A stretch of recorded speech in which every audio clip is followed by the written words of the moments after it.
What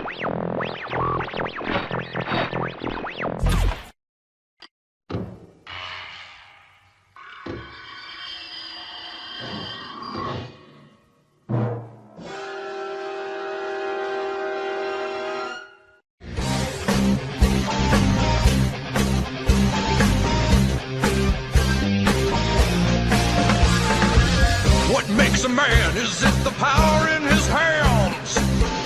Is it his quest for glory? Give it all you got to fight to the top, so we can know your story.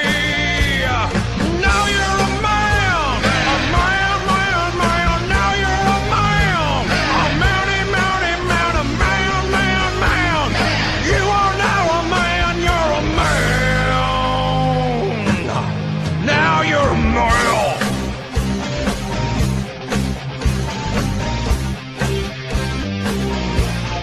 Live it, live it.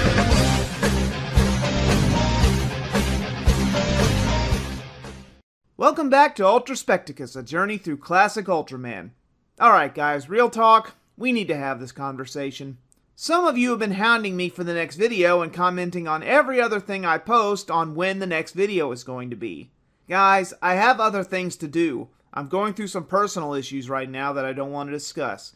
I've had a convention to prep for and go to, I've got Toku Riffs every Sunday with my friend Matty J, and I just started doing lengthy Toku reviews again, i.e. my Ryuki review, which is up on the website. Go watch it if you haven't already. Badgering me for new installments of ULTRASPECTICUS will not get it done any faster, and it kinda makes me not want to do it anymore. So knock it off. I don't want to have to tell you this again, or make it into a t-shirt like another critic I know. That being said, let's get back to Jack. In episode 11, Poison Gas Monster appears. It seems the Matt team is a bit on edge after going non-stop for days looking for a new monster. Go and Minami get a call about people collapsing in the mountain, and when they investigate, they find a dead film crew and a dead bunny. Oh no! Do not harm the bunnies! The Matt team get a look at the footage from the camera left behind, and it seems they were filming a knockoff of a Kurosawa film. I didn't know Roger Corman worked in Japan. Rest in peace, legend. Suddenly, poison gas rolls in and kills everything. They manage to hear the monster's roar on film, and you guessed it, it's an underground monster. The autopsy of the film crew comes back, and it was definitely poison gas. They discovered the gas as a weapon Japan developed but never put to use. Kishida begins researching the yellow gas bomb, as it was called, and he even asks his mother if his father worked on it. She opens a drawer revealing all of his father's notes. She says they made him make it and it tore him apart inside, and Kishida is shocked to learn that his father is behind all of this. The next day, the Matt team warns some other workers to evacuate, but of course they don't listen. Sure enough, they pay for their ignorance when guess what shows up? Poison gas monster Magnezon. Shake hands with danger. Shake hands with danger. Shake hands with danger. Shake hands with danger. It gets away, but they find remains of the yellow gas bomb, and Kishida deduces the monster must have been thriving on it. The bomb was buried in a landslide, and the monster ate it. Kishida feels responsible and wants to take this thing out by himself. That night he flies in without thinking and opens fire. Go tries to talk him down, but Kishida says he wants to beat this thing single-handedly. He's got guts. No brains, but guts. He gets too close and Magnezon swats him out of the sky. He wakes up in a hospital, badly injured, and Go swears to beat the monster in his place. He flies out and opens fire. He shoots some kind of metal face mask that keeps it from spraying any more poison gas. The Matt team lands and opens fire up close, but it's still alive, obviously. Go gets too close and it gets the mask off, hitting him with the gas. He passes out and becomes Ultraman Jack. Magnezon sprays him with gas, which disorients him and even begins to drain his power. The others use Matt Gyro to drop some dud rounds? No, they're turbines to blow away the gas so Jack can get a shot in. He hits the monster, but it doesn't kill him. Instead, it starts a forest fire. Oops. Jack tosses him around and gives him a missile dropkick that kills him. Huh, and I thought only another Ultra Brother was famous for his kick. Guess Jack did it first. Kishida is out of the hospital and Kato tells him the monster is finished and his father can now rest in peace. Well, that's a load off his mind, I'm sure.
In episode 12, Revenge of Monster Shugaron, the MAT team is doing a special strict training regimen held every 3 months to keep them sharp and on their toes. Practices are almost interrupted when Go spots a girl running by holding a bunny. Weird. During their exercise, some no-good bikers show up and cause mischief. Feels like the side hackers just invaded this movie. Then they spot the girl from before and go after her. She runs until they corner her on a bridge. But a monster rises up to, save her, I think. Well, the MAT team questions one of these bikers about what just happened, and they mention a girl and a monster. Go realizes it was the same girl he saw earlier, and she's nowhere to be found. They find monster footprints and split up to find both it and the girl. Go looks for her and hears her singing. He finds her near a waterfall, but instead of playing it cool, he yells at her and she runs. Idiot! Don't go chasing waterfalls. This new monster, Shugaron, wrecks a bridge. Go finds the girl looking at a painting of someone. She still refuses to leave, and Go figures out that she is controlling it somehow. He looks around and recognizes the paintings of someone famous. Ushiyama, a famous painter. She says he was her father and no one knows what really happened to him. But it seemed he was living the reclusive life up here in the mountains. The girl says she was hit by a car when she was very young. She said she was going to be paralyzed from the waist down, so her father brought her up here to the mountains. It seems he helped her to get better and walk again. The girl, Shizuka, and Go visit his grave. So that's why she won't leave.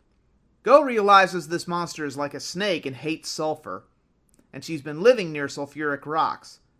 She says it was a good monster once, but when a bypass was opened near the mountain, it got violent. It seems he didn't like anyone invading his turf. Oka flies around in a gyro looking for the monster. Sure enough, Shugaron pops up again. Oka blasts it too, which does nada. Go tells Kato it won't attack where they are, but it heads right for Go and Shizuka anyway. Shows what you know, Go. The forest goes up in flames, again, and Shizuka runs to save her father's painting, but it's too late. The fire consumes them and Go tries to save Shizuka. But she faints. Go becomes Jack, and did he just leave her there to burn because we don't see him saving her? Anyway, he butts heads with this monster, which blasts him with fire breath. Jack uses his head and knocks him back. He then, suplexes him. I think they just spun the camera around. He then kills it with a quick slash. Ultraman Jack, he can slice you to death without a head fin. Suck it, Seven. Go carries the girl to safety, but it seems she is gone. Did she die in the fire? Did she lose the will to live? Was it smoke inhalation? Guess we'll never know now, will we? They bury her next to her father, and Go thinks the monster was an incarnation of her father meant to protect her.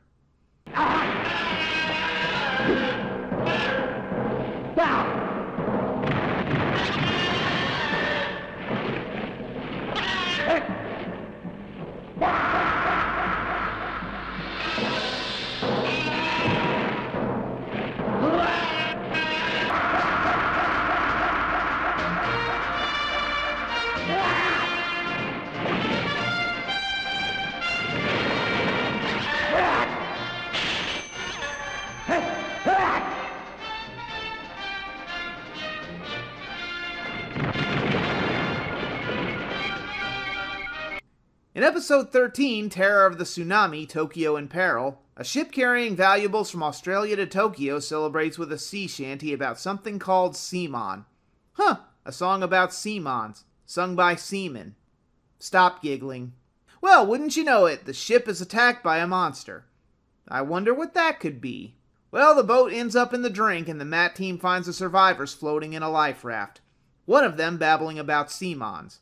That's all he can say. His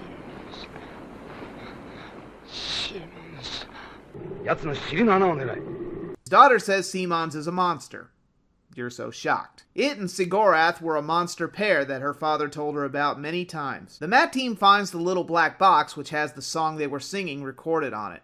It seems they may have inadvertently summoned it. They decipher the song, which is in a foreign language, and it says, "When Seamons crosses the ocean, terrible things will happen."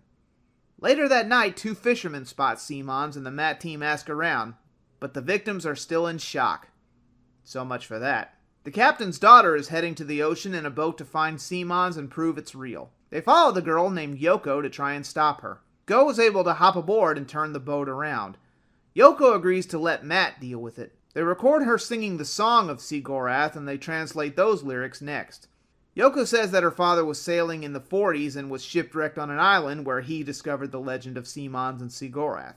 As soon as they figure out how Sigorath will appear, the alarm goes off. Oka stays behind to look after Yoko and the men spot Seamons in the sea. She gets on land and begins wrecking the nearest refinery. They said Seamons is a her, I checked. Go, remembering the song, says that they should stop firing on her and to leave her alone. If they do, she'll leave them alone. The military, being their usual dim-witted selves, decide to just blow her up. They plant bombs and detonate them. This pisses Seamons off something fierce. So much she screams so loud that she summons her partner, Sigorath.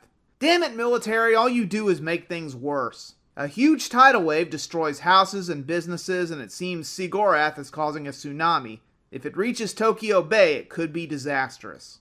The MAT team goes and opens fire on Sigorath. That only makes it angrier. Yoko goes up to Seamons and realizes her father was right all along.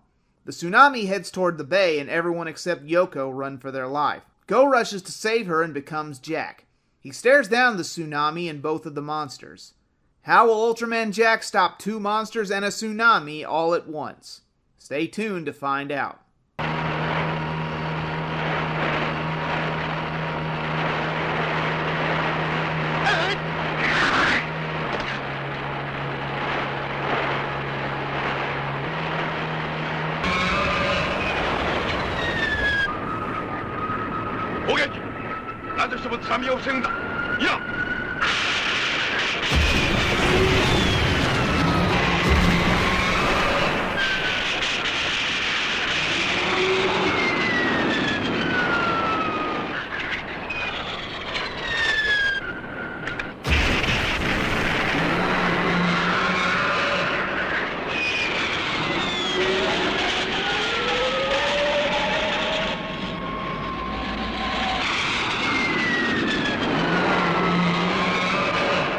In episode 14, Terror of the 2 Giant Monsters, the Great Tokyo Tornado, Jack begins to spin around fast and uses a special technique called Ultra Barrier to stop the tsunami and reverse it somehow. Almost looks like Jack was conducting the London Symphony Orchestra for a second. Unfortunately, this Ultra Barrier depletes most of Jack's power and his color timer immediately goes in the red. Seamons gores our hero and sends him flying. So after Jack has his ups and downs, he powers down.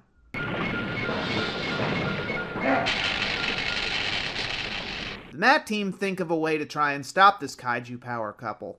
They listen to the song again and try and decipher what will happen next. They decide to leave Seamons alone and she remains docile. But the military decides to go on the warpath again because that's all they know how to do. Giant monsters, shoot it, that's their whole plan. The MAT team try to ask the boat captain for help on how to stop these things, but he's still in somewhat of a catatonic state, so he's not going to be much help. Go chats with his friends from the garage and Zero says they should make a kaiju zoo. Or maybe a gym where after catching all these monsters in a ball, they could fight each other or duel each other. I'm just spitballing here. Zero then gets bit by the bird in the cage because it was protecting its eggs. Go then realizes Seamons came ashore to lay eggs. She's gonna be a mommy. It all makes sense now. She's gonna be a mommy. It all makes sense now. He gets a call that the military is moving in to attack. They try to talk them down again and explain Seamons is trying to spawn, but they don't listen and open fire. Seagorath appears. It seems he was underground lying in wait this whole time. Both of them shoot lightning from their horns, which summon a tornado this time. Well, that's not good. The Twister begins destroying everything, and there's no Helen Hunt or Bill Paxton in sight to deal with it. Thankfully, it subsides and the city is evacuated. The monster couple is clearly here to stay. Kishida, the commander, not the young guy, chews the Mat team out for this, and they reveal a new secret weapon. A laser gun to stop them from causing another natural disaster. The old man okays this plan and tells them to get on with it. Pull out laser gun SP-90 and wait. The horns together again and summon another tornado. Kato hits Seamons with the laser gun, breaking it up. But the tornado is still sticking around, so I guess it didn't work. They try to get to safety while Go and Ueno are still flying around. Unfortunately, they're right in the path of the tornado. Yoko brings her father to see what's going on, and seeing the two monsters snaps him out of his shock. He's amazed to see them, and Yoko is relieved he's back to normal. But the tornado is still heading towards them all, and Go is sucked in. He becomes Jack, and now it's time for a rematch.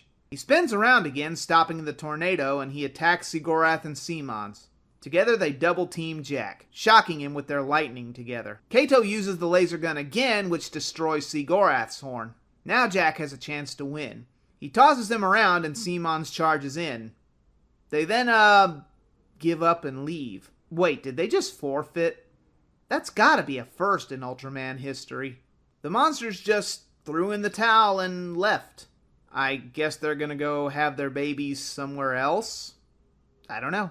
The others find Go safe and sound, and Yoko waves goodbye to her father, who is beginning to sail away on another ship. Both begin to sing the sea shanty about the monsters again. I hope that doesn't bring them back. Be careful.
In episode 15, Revenge of the Monster Boy, an electrical plant is hit by a new monster. A boy even sees this and gives it a name. We then cut to the kids playing with clacker balls. Oh man, I remember those. Those were a good way to crack you or your friend's skull open. No wonder they were banned. Jiro leaves his chums to chat with Go. The boy from before lets Jiro copy his homework and says he lives in the big house over there. But Jiro gets busted for copying, and Aki makes him return the book. They go back, but the owner says the boy named Suzumu lost it. They find the boy from before, who claims to be Kato's nephew. He says the power plant will be attacked. Go talks with Kato, who says he never told his nephew anything about that. So that means the boy is a liar, and a thief. Go finds the boy, who tells him that he's very distrustful. He finds the boy tied up, and it turns out he's the real Susumu. This liar named Shiro has been living his life. Wow, talk about identity theft. They find him with his grandfather, who says he became a big liar after his father died. He was bright and happy, but that all changed after his dad died. Seems the one responsible was a member of Kato's family, so that explains why he's making things tough for Susumu. They catch up to Shiro, who tells him again the monster is going to attack. Go thinks the boy is lying, of course. Kato remembers they investigated the incident from before, and there was an electrical disturbance.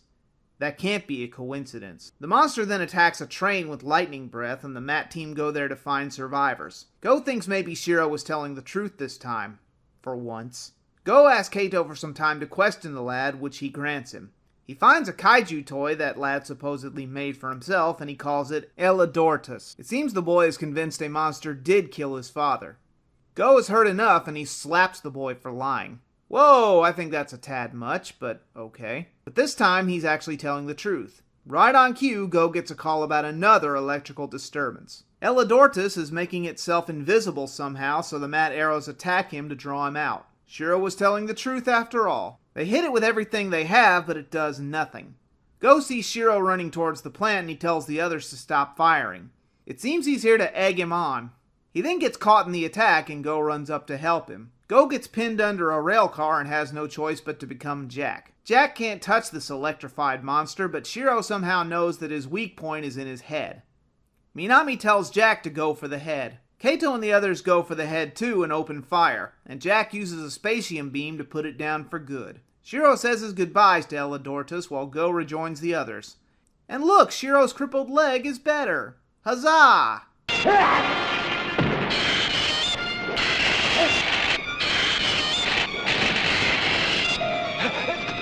おじさん、エリドーダスは頭が弱いんだ。ウルトラマン、頭を狙うんだ。来た、頭にナパーマナーを撃ち込むんだ。攻撃。あっちょ。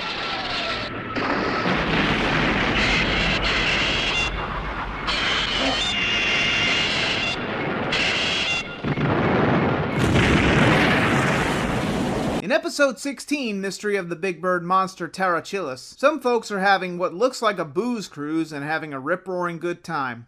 Little do they know, someone is planning to scuttle their party boat. Before it goes off, however, one girl, Yukiko, sees it snowing. In summer? Suddenly a giant bird flies over them and the boat goes boom. The young bomber named Saburo thinks he got away with it until the cops nab him. Go gets a call from Aki about her friend Yukiko. She tells her that she saw a monster on the night of that yacht blowing up. He goes to her and tells her the culprit was Saburo. He even tells her the cops got him. He even admits to the crime of planting a bomb on the boat. But she says he was not responsible for what happened. It seems Saburo was Yukiko's ex-boyfriend and wanted revenge. Man, talk about taking a breakup way too hard. She thinks he didn't do it and still says it was a monster. Go decides to look into it anyways. Sure enough, he finds evidence to support it wasn't Saburo. He also sees snow-like substance possibly from the monster. He questions Saburo about it and he says he saw a monster too, and Go begins to believe it's all true. He goes to Yukiko and they head out to where it happened, and Go is determined to prove that Saburo is innocent. I mean, he may still get jail time for attempted murder, but they won't fry him for it, if Go clears him. I mean, he'll probably still get jail time for attempted murder, but I'm sure he won't fry if Go can clear his name. Suddenly the snow falls again. Yukiko runs after Go, but her eyes begin to hurt for some reason. And the motor exhaust on Go's boat becomes red. Something screwy is going on here. That night the giant monster bird crashes a plane. Primitive monster bird Terrachilus. That's a hard name to say, so I'm gonna keep calling it Big Bird. They find the little black box and hear what happened. They did see a giant bird before they crashed. The Mat team gets a call that Saburo has escaped custody and is now on the lam. They head out with the cops to scour the city for him. Go returns to a hospitalized Yukiko in case Saburo returns. She tells Go not to leave him just as Aki walks in. Yikes. Awkward. 松本君にこれ以上犯罪を犯させないようにするからね。あ、待ってゴーさん。行かないで。この間ゴーさんが海に来てくれた時、私はあなたを選びました。いつまでもそばにいて、お願い。ユキコさん。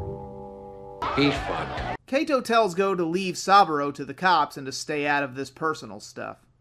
Minami patrols the skies looking for the monster who sprays silly string on top of buildings. The military planes spot it and open fire. It doesn't end well for them.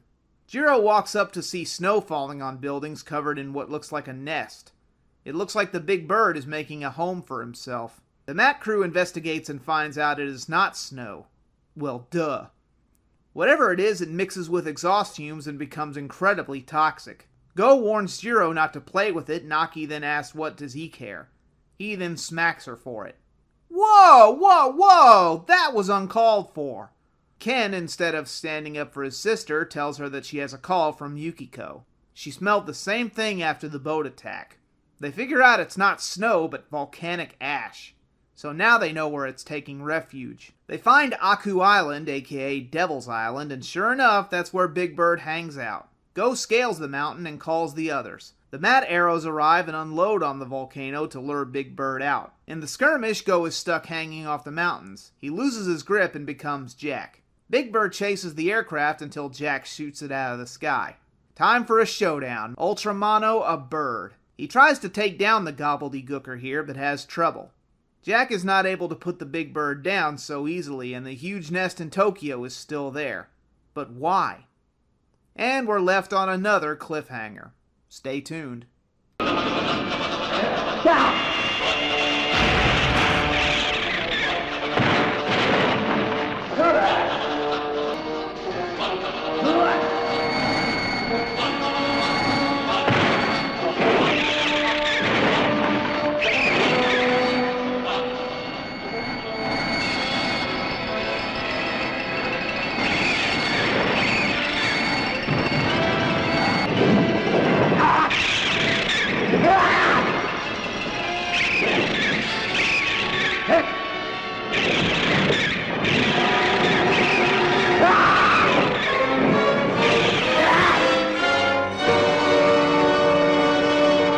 In episode 17, Monster Bird Tarantulus, Big Air Raid of Tokyo, Jack pursues Big Bird to try and shoot it down again.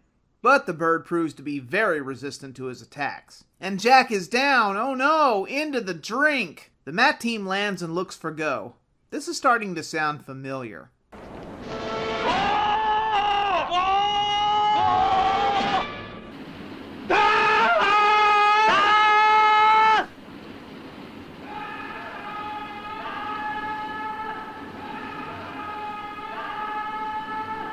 They find him and return to base. Kato orders Go and Ueno to check for volcanic activity on Aku Island. Minami tells Kato that the nest it made is still there, but it may become toxic after time. Saburo is still on the run from the law and wants revenge.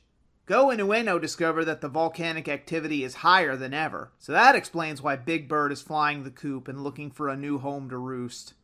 The cops find Saburo, who has dynamite attached to his body. He wants Yukiko and goes inside after taking a cop as a human shield. She's shocked to discover Saburo is here, and he tells her he has a bomb on him. I have a bomb. Hey, wait a minute. Those are hot dogs. Armor hot dogs. What kind of man wears armor hot dogs? Then he smacks her. Okay, I changed my mind about him. I hope they fry this bastard. He takes Yukiko hostage and rides away on his motorcycle with the cops in hot pursuit. Police squad in color. The Mat crew try and cut him off, but he decides to take Yukio into the building where the nest is on. Go tries to warn him of the poisonous fumes inside, but he doesn't listen. The cops plan to sneak in under cover of the night and nab him then. As the sun sets, Kato gets a call from Oka that the Big Bird is on its way to the nest. That's not good. She goes out in a Mat gyro to spot it while Big Bird swats more military planes down, who foolishly try to attack it. Oka, who has a brain, just observes the bird but doesn't engage it. The Mat team try to warn Saburo, but he doesn't believe any of it. You idiot! You know a giant bird exists! You saw it! I guess he thinks they're trying to trick him into coming out so they can arrest him. I don't know. Sure enough, Big Bird lands in his new nest and Yukiko begs Saburo to give up. She even offers to testify on his behalf. Go finds Aki and the others evacuating, and he apologizes for hitting her. Well, good, you shouldn't have done that. Shouldn't have done that at all. Now that they're safe, maybe he can stop Big Bird. The Mat team warns Saburo that they will attack the bird with or without them in the building. During this standoff, the two young people begin to reminisce fondly on memories. The cops give them one last warning. They will begin the attack in 30 minutes. This is his last chance to surrender. He tells Yukiko to leave and save herself. She begs Saburo to come with her. It turns out she still has feelings for the big lug. They embrace and Saburo takes her bandages off. She can now see again. Saburo decides to turn himself in, but before he can, snipers open fire. Hold your fire! Ken! Hold your fire! The gunfire spooks Big Bird and the place begins to fall apart. The MAT team and the cops open fire on the big bird and it flies up and out as the place crumbles around the two young lovers. Go runs in to save Yukiko after they get separated. When he can't get to her, he becomes Jack. He gives the bird a giant swing and I think tries to get it into a cross-faced chicken wing. Yes, that's actually a wrestling move, not a bird joke. His color timer goes in the red, so Jack goes for a head-on collision. But this time he spins the bird around so fast and slams it into the ground. Then he, flies off. What? No explosion? No dying twitch? Is the big bird dead or not? I guess we just accept that he is, and they find Saburo. But he's badly injured from being shot and probably got hit with a lot of falling rubble. He says he loves Yukiko and then dies in her arms. The MAT team use a laser to try and melt the crazy foam off the building, and Go and Yukiko pay their respects at Saburo's grave.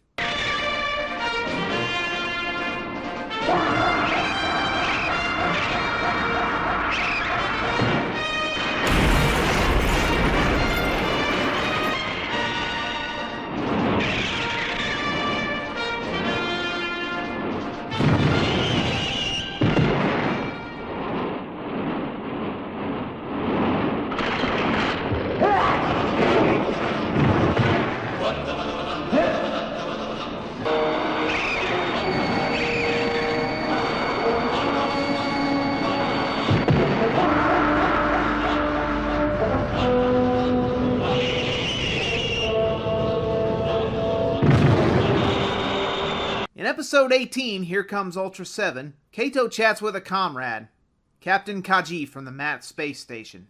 Oh, so they do have one of those. These two were old college chums, and Kaji just found out he's going to be a father. Well, I'm sure he has a long, happy life ahead of him after saying that. Anyway, at the space station, something weird begins to happen. The liquid oxygen tanks are being depleted somehow. Some kind of floating object is headed right for them. Oh, a giant monster. Bet you didn't see that coming, did you? This monstrosity absorbs all their attacks with its laser beak. No, not that laser beak. Kaito and the others listen in on the station's dilemma, and the monster begins to tear the place apart. So the crew rush to the escape pod, but it's too late. The thing destroys the space station with little effort. Kaito alerts the others that they picked up the space monster on radar. It's heading right for Earth, so it's up to them to stop it. Minami and Ueno head out to spot it. Kaito is obviously taking this personally after losing his friend. This new monster, Great Space Monster Bemstar, easily shrugs off any of their attacks. This thing is going to be a tough nut to crack. Kaito has to break the unfortunate news to Kaji's wife, and after seeing her devastation, he decides to find Bemstar himself, turning this into a personal vendetta. They find out Bemstar feeds on gases, all kind of gases. Well, it should just follow anyone who walked out of Chipotle, am I right? That's a good source of gas. They find Bemstar feeding on a refinery, of course, and open fire. They end up blowing it to smithereens before the monster can do it. Wow, that's a first. The place goes up in flames, and so does Bemstar's dinner. Bemstar makes his way into the city and starts sucking up the stuff where he can. Even the stoves don't work. Aw man, Go needs his morning coffee. They find it and attack again. It still shrugs off any and all of their attacks. Go becomes Jack and decides to deal with Bemstar himself. He shoulder tackles it and begins to wrestle this ugly mofo. Jack uses his signature attack, but it does nothing. Bemstar just absorbs it with his chest symbol dealy.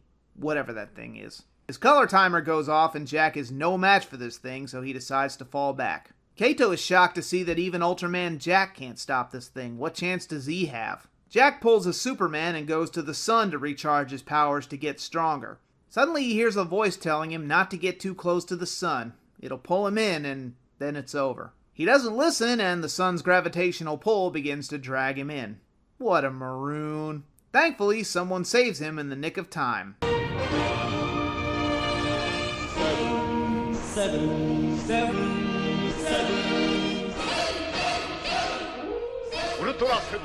Lucky number 7. That's right, folks. It's our first crossover. Sort of. 7 gives Jack a present. An Ultra bracelet. Oh, that's so cool. I want one. He says it will give him the edge he needs to beat Bemstar. He then leaves. That's it? Seriously, he doesn't even help Jack to take down this monster? Well, that's kind of a letdown. Here comes Ultra 7, all right. Yeah, to give Ultra 7 a new toy and a gratuitous cameo and then peace out. I can only imagine how much of a letdown this was for the kids in Japan the first time they saw this. Meanwhile, Bemstar is wrecking the city while the Matt team tries in vain to stop it. Thankfully, Jack returns just in time to catch a shot-down plane. Impeccable timing. Jack is ready for a rematch with his new accessory. He gets the upper hand on Bemstar and uses his new Ultra Bracelet to summon a new toy. I mean weapon, the Ultra Spark, which he uses to chop Bemstar down to size, much like Ultra 7's Ice Slugger. Not sure why Ultra 7 couldn't have come down here and done that himself, but oh well. New merch. Merchandising. Merchandising? What's that? Merchandising. Kaito is relieved the battle is over and his friend has been more or less avenged. Kaito, despite having many injuries, limps his way to Kaji's wife to tell her that her husband has been avenged. Now there is one bold captain.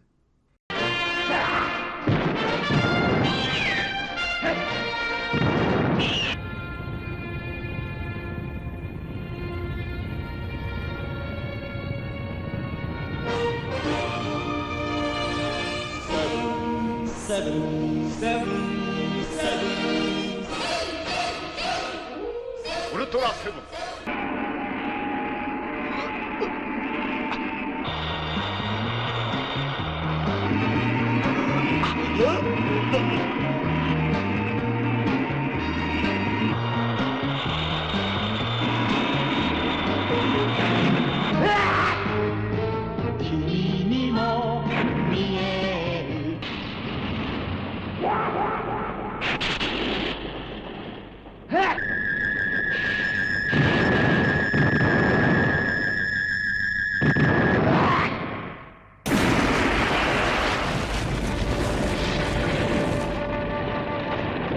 In episode 19, The Invisible Giant Monster from Outer Space, Jiro and his friends are goofing around and Jiro sees some meteor falling from the sky. So naturally, they sprint right towards it. They decide to call Matt to come inspect it. They dig up this big meteorite, which looks like a big crunch berry. They put it in a display room in the school and then it flashes.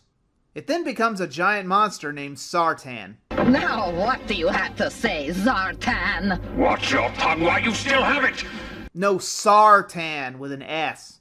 Jiro ends up hospitalized after trying to save a bunny that wasn't fast enough. Oh no, not again! Do not harm the bunnies! Jiro tells Go to stop this bunny killer monster that came out of the meteorite, but one small problem. His friends said they didn't see any giant monster. 見えなかったよ何も。な？本当に言ったんだ。レオンタを殺したのもあいつのせいなんだ。本当に言ったんだ。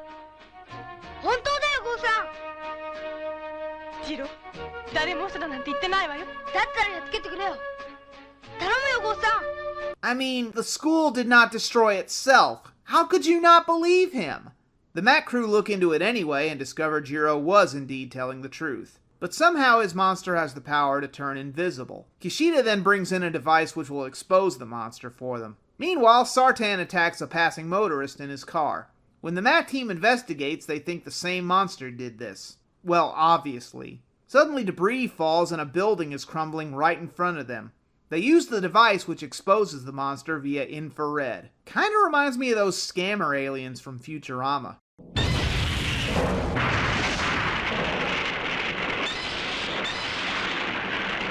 The monster that sounds very familiar to a certain king of the monsters gets shot at by Matt, and Kishida is injured. They must retreat. The kids come over to tell Jiro that the Matt crew is fighting the monster right now. Jiro yells at Go to take it down for killing his bunny. I agree. They continue to open fire on it, but it doesn't work. Kaito gives Go a recording device to record the monster's screams, and Go wants to slip away to transform and stop this monster, but he can't right now. Oka gets shot down next, and Sartan turns invisible to get away. Go gets a call that Jiro's condition has worsened somehow. Jiro is ill because he is drained after finding out Matt lost. Somehow. It's not very well explained. He's just worse off somehow. Go then decides to take this thing down, for Jiro. The Matt team hatches a plan to stop Sartan and make him visible for good. Kaito tells them the plan while Go, bounces on a trampoline. I think they're trying to imply that it's training, but it just looks to me like he's having fun while Jiro's laid up in a hospital. but that's just me. The next day, Sartan is at it again, wrecking buildings while nothing but his shadow is seen. Gyros fly in and shoot wires that hold Sartan in place so he can't get away. I mean, they could have used colored smoke like the Ultra Guard did, but whatever. Go runs in and becomes Jack. And now it's time to fight an invisible challenger. Sartan easily sneaks up on Jack and begins strangling him with his nose tentacle thingy. Go hears Jiro's words of encouragement and tries to fight harder for his sake. Jack's color timer goes red and he uses some kind of light flash scanner maneuver to find Sartan. He then lifts it up in the air telepathically, I guess, and blows it to bits with the Ultra Spark. I guess it's basically an Ultra Leatherman, it has everything. Jiro recovers in the hospital and all is well again. He then dreams about flying on the back of Ultraman Jack. Adorable.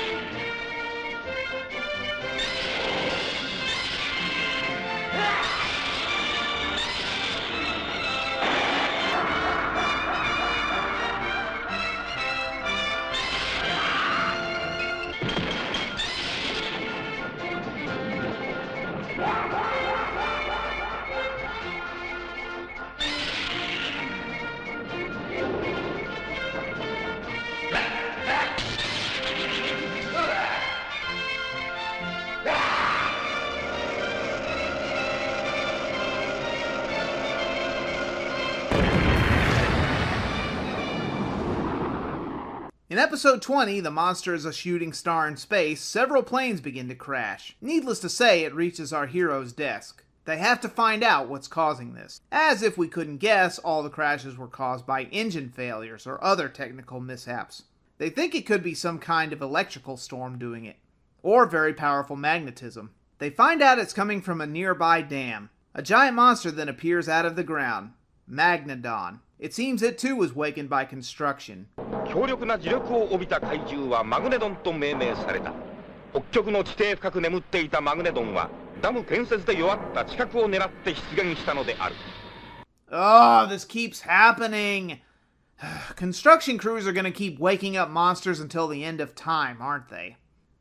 Well, future Ultra series will never run out of plots then, will they? The Matt team decide to head out Toot Sweet and spot it. They see it's asleep for now, but before they can get in too close, their planes lock up too. Seriously, guys? You didn't think that one through, did you? Probably should have went on foot this time. Or by car. I know you have them. They see it is covered by hardened magma, which makes it very tough to damage. They fly a Matt arrow in and drop bombs on it, which seems to destroy it very easily. It blew its head off. Damn! I think that worked too well. Take my advice, pal. Quit while you're ahead. The gang celebrates such an easy victory, and well, I guess we can wrap things up here, so...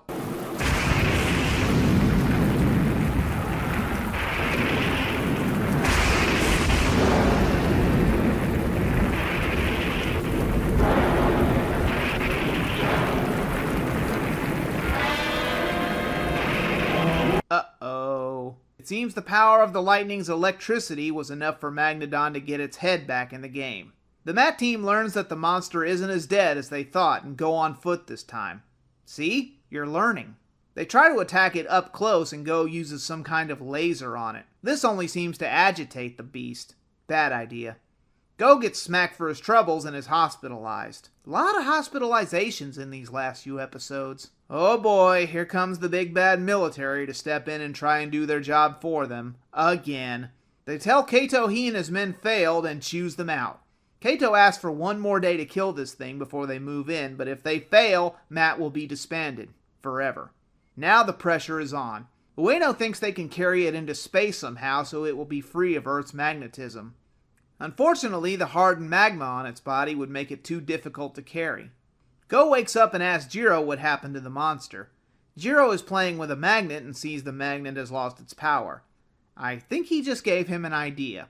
Kato visits and tells Go of the plan. Jiro tells Kato about the magnet and Go realizes they can overcharge the monster with the dam's electricity so the magma will melt. Go wants to head out with them, but Kato tells him to stay behind and recuperate. Go doesn't listen and suits up despite Aki begging him to stay. The Mat team put giant conductors on the monster while it's sleeping. They turn on the juice and zap it. Unfortunately, it's not enough to damage the monster. It then goes berserk and heads for the dam, running smack into it. Go gets there just in time to see the dam break open and he transforms. Jack tosses Magnodon around and patches up the hole in the dam. Magnodon gores Jack and then gives him a good shock. He decides to take this fight off Earth. He uses his Ultra Bracelet to levitate Magnodon and flies into space with it in tow. Is there anything that thing can't do? They continue their fight on the moon, and then we get to see these trippy, slow-mo fight effects. I've never watched Ultraman on acid before, but I bet this is what it would look like. Jack destroys the beast, and the Mat crew wait for a sign of what happened. Jiro looks up and watches shooting stars fall from the sky while Aki frets for Go. Speak of the devil, there he is. Go's back, safe and sound. Aki is happy he's safe. Kiss him, you fool! They watch the shooting stars, which I can only guess are pieces of Magnodon burning up on re-entry. How touching.